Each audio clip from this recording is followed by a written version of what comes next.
1:33 time. Christy, welcome back to the show, mate. Oh, I love being on. Eddie Jones, mate, says the All Blacks, we've still got to worry. I love Eddie Jones, and I love the fact he says it. But I tell you what, he is actually speaking an element of truth, because one win against the All Blacks changes everything, doesn't it? Well, that's what Ian Foster believes, and that's what Jeff Wilson believes. That's what pretty much every Australian believes. You beat the All Blacks, and all of a sudden there's a pulse, and that's what the Wallabies will be hoping after a pretty underwhelming start under Eddie, 0-2, obviously, which is in stark comparison to your lot across the ditch. Yeah, so and breaking it down with those two games, you played South Africa, you played Argentina. What essentially has been, one was a bit of a hiding, that one was a bit of a tragedy on the weekend, but what has essentially been the difference between the two teams? Why aren't you up to speed? I think in the first game, the Wallabies, very tough to go over to the high veld, Pretoria, a place where Australia hasn't won, but historically very difficult to win in that region of South Africa. They were always up against it there. I don't think the selection was quite right, missing a few players, and the Wallabies depth, if you take out 5 or 6 key players, all of a sudden you're just not... The quality's not there, the skill's not there, and there was a couple of guys that were on debut. I think 4 of them that made their debut. That's a lot of players when they're under the age of 23 making that pulling on the Wallabies jersey for the first time. It was an improvement against Argentina, and the disappointing thing is that good sides manage to win when you're not always perfect. And at the moment, the Wallabies aren't a good side, and they had it and they lost it. And that's the thing that they're going to have to work in the next couple of weeks, is that mindset about not just being able to play good rugby for 20 minutes, but being able to play good rugby for 30 to 40 minutes. Have you got the cattle? If you select a 15 and an 8 on the bench, have you got the players to be able to win games like against the All Blacks or have a run at the World Cup?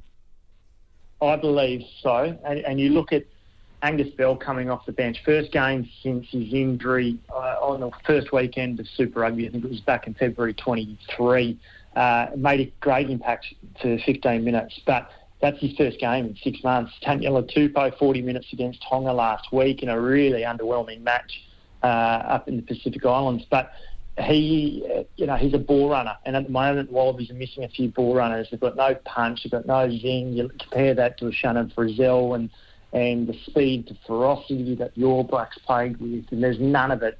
There hasn't been any of it with the Wallabies. But you bring a couple of those guys back, and they're coming back, and hopefully they stay fit from an Australian perspective, and yes, there is the talent there.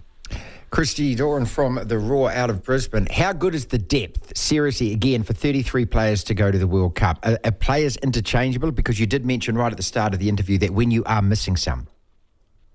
Well, currently, fortunately, there hasn't been too many injuries in the first couple of weeks. Lanikatau is one, and he's a quality outside centre, but fortunately he should be back at the early stages of the World Cup.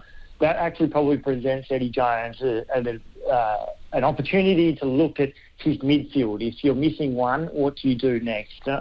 And whilst it's a short-term hit, it actually might benefit Eddie Jones in the long run. There's a lot of guys that are playing for spots here in the midfield, but also fullback. Tom Wright seemingly isn't the answer. There's been too many mistakes, and we could look at what he did against the Chiefs in the Super Rugby semi-final, a couple of key mistakes in the second half, and similarly against Argentina on the weekend. Mistakes that guys like Matt Burke or Will Jordan on the weekend for the All Blacks, you're just not doing it at an international perspective, and unfortunately there's too many in his game. I think you might see an Andrew Kellaway or someone like that come in. But the Wallabies, I think they do have enough talent. They've just got to stay healthy, got to get fit. Guys like Samu Karevi, Quade Cooper coming back recently from long-term injuries. And you can just see that they're not right there at the moment. But the World Cup's not won in July, is it? The World Cup's won in the last days of October. See, this is the other thing, Christy. I mean, there's a bit of a luxury. I mean, we consider a luxury looking at from our side back to yours, is you're allowed to build up, you're allowed to prepare. And these games, of course, are of little consequence when it comes to the World Cup. The All Blacks don't get that luxury, mate. Every single game, it feels like it's a World Cup final. That's the attitude of our country. We have to win every single game. Yeah, and so you should be, because you're 80% winners or 85% winners or whatever it was under Steve Hansen. It was an extraordinary record. You compare it to the Wallabies, who have won, I think it's 42% since 2016. That's a shockingly low number. We're starting from a base which is miles behind where New Zealand is, and we know that it's been a rocky road for the last 3 years under Ian Foster. So 2 big ticks. I think everyone's breathing a sigh of relief, but wasn't Fozzie's point on Saturday night particularly poignant when he's sitting next to Sam Cane and he goes, you know what? Sam doesn't want to hear this, but the Chiefs won twice against the Crusaders, and what did they lose? They lost the final. So the big games are the ones that you've got to win at the moment. There's still an element of how is this New Zealand side going to go when they face some pressure, but they've been brilliant out of the blocks the last 20 minutes and the first 20 minutes of the last 2 games. Yeah, you've been impressed with that because we all have been as well. Just playing a really exciting, attacking brand of rugby, just aerobically, just killing the opposition. Yeah, there's been lulls in that second half, of course, which to worry. But this is an All Black side playing like we all want the All Blacks to play, and only the way the All Blacks can play. Yeah, punch. But I love what you saw on the weekend, kicking game, an attacking kicking game, cross-field kicks, looking to get the ball back after manipulating the defence. It's been superb. It's been a clinic. It's what Australia's probably striving for at the moment, but they've just had no ruck speed, no game line ascendancy, and that's probably because your only game line runners in that pack over the last week or so for the Wallabies has been Karevi, who's coming back from injury, didn't start in South Africa, Skelton, who's been a lone wolf really in the tight five for the Wallabies, and a Rob Valentini who probably needs a couple of guys around him. So 1 or 2 more people from the Wallabies perspective, and then they will be trying to do something similar to what a New Zealand side has offered up in the past fortnight. That quick recycling and so forth that we see from teams like the Brumbies. Christy, also, when it comes to Eddie Jones, look, you know, the human headline, we love him in World Rugby. World Rugby is so sanitised and homogenised. We want characters. I mean, you look at what's happening with the Ashes at the moment, the storylines, the heroes, the villain, the narrative. It's perfect for somebody like you and me who work in sport.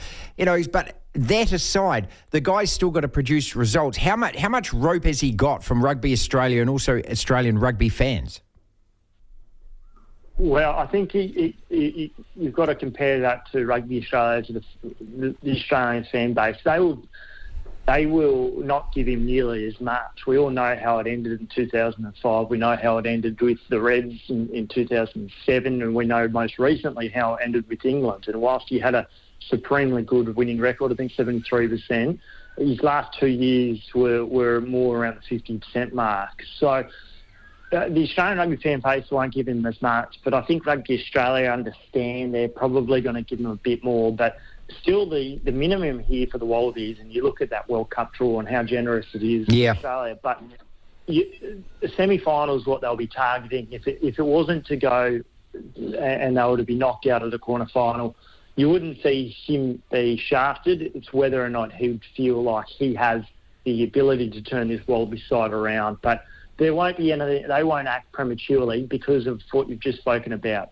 The pedigree that he brings, the rich understanding of rugby, having turned around sides before, but also his ability to generate stories, ideas, conversations. That's everything that Hamish McLennan wants, the Rugby Australia chairman. So I think semi-final is still very much what the Wallabies will be targeting despite their slow start. Christy Doran, the Roar out of Brisbane. All right, okay, so he talked a lot about also attracting a lot of players from the rival codes and stuff like that because, you know, you got the World Cup coming, you got the Lions tour coming. I mean, results like this, and if a side's not winning, that's not going to help that, is it? No, it's not. But you know what will help is probably those 2 major events you've just spoken about, right? The Lions and the World Cup. And there is undoubtedly there are players who are interested that have looked at that and gone, And I talk about guys like Cameron Murray, and they're players that Eddie Jones has spoken about, but they're certainly the players that Rugby Australia will go after. There's others that have actually reached out to RA, guys that have played State of Origin footy. So it's a fine balance between trying and spending overs perhaps to get a player across and developing its base, its next core players through its pathways, and it's really retaining the guys that are between the ages of 15 and 18 that Rugby Australia is really going to start to focus their energy over in the next few years. We got a 10-day build-up or whatever it is to the first of these Bledisloe Cup tests, and it's. I mean, I'm not sure if I'd call it a banana skin, but it's a match that New Zealand, we just can't lose, and I think that's what Eddie was trying to get at, wasn't he? And it's good niggle from him. I got to say that, but at the same time, if the same thing happens, like another South African result, like at Loftus, what would that do? Oh, it would be a blow, but let's remember that it comes down to the World Cup, and that pool that the Wallabies have got, even withstanding another defeat like what could occur. Wales and Fiji, they're not necessarily sending shivers up your spine, are they? Wales are in complete disarray with players, they're greats of the last decade retiring. Warren Gatland's got a huge task ahead of him. Fiji, of course, always dangerous, but can they sustain that to 80 minutes?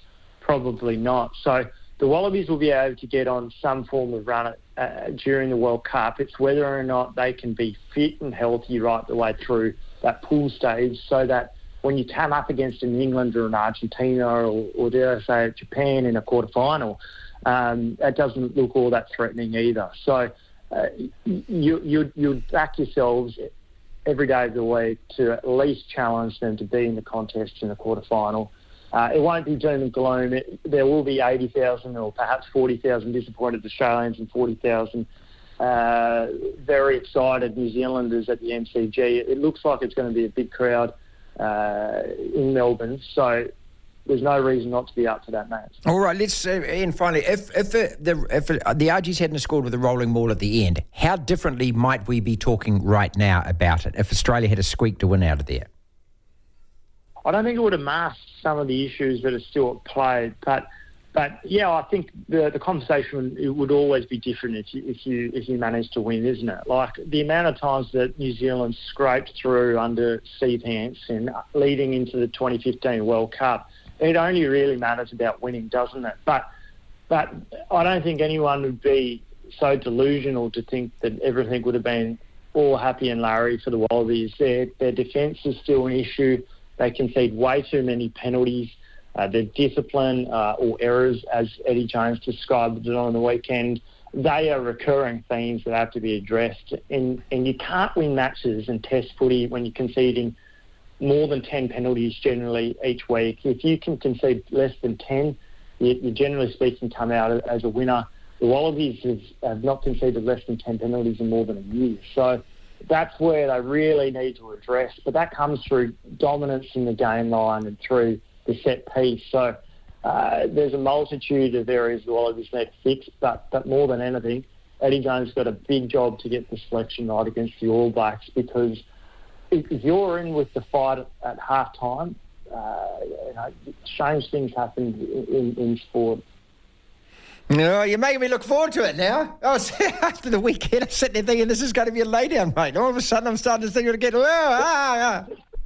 But, Martin, isn't it funny that last year, I think it was, September, and Marvel Stadium, and the Wallabies have got no chance, having been smoked by the Box in Sydney. It was one of the worst performances under Dave Rennie, that test in Sydney. And all of a sudden, they come from nowhere, the Wallabies, to put out a good performance against the All Blacks. Probably should have won it. Oh, I should have won it, mate. No question. For a French referee. So you can't write this Wallaby side off, but there's a lot of improvement that they need to find. Devlin. Unbelievable. Incredible. The platform.